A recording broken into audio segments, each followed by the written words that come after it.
శ్రావణ మాసం రాబోతుంది. పెళ్ళిళ్ళ సీజన్ స్టార్ట్ అయిపోబోతుంది. ముహూర్తాలు విశేషంగా ఉన్నాయి ఈ సంవత్సర శ్రావణ మాసం. ఎందుకంటే అందరూ 1 మంత్ బిఫోర్ నుంచే ప్రిపేర్డ్గా ఉన్నారు. పెళ్ళిళ్ళు, గృహప్రవేశాలు, భూమి పూజలు, వీటన్నిటికీ ఫంక్షన్స్ అన్నిటికీ కూడా నేను ప్రతి ఒక్కరికి చెబుతున్నాను, ఆలోచించండి. ఫోటోగ్రఫీ మీద ఉన్నంత శ్రద్ధ ఫంక్షన్స్లో మీరు చేసుకునే క్రతువు మీద, తంతు మీద ఉండట్లేదు. ఇది నేను ఆల్రెడీ ఎన్నో వీడియోస్లో డిఫరెంట్గా చెప్పాను. మళ్ళీ చెబుతున్నాను. ఒక వివాహం జరుగుతుందా, అక్కడ వేద పండితుడు ఏం చేయిస్తున్నాడు, అక్కడ చేసే వాటి మీద శ్రద్ధ ఉండాలి.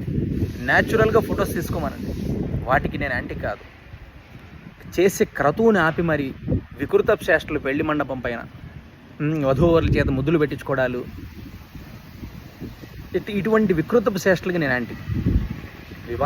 వివాహం కానీ, గృహప్రవేశం కానీ, భూమి పూజలు కానీ, ఏదైనా సరే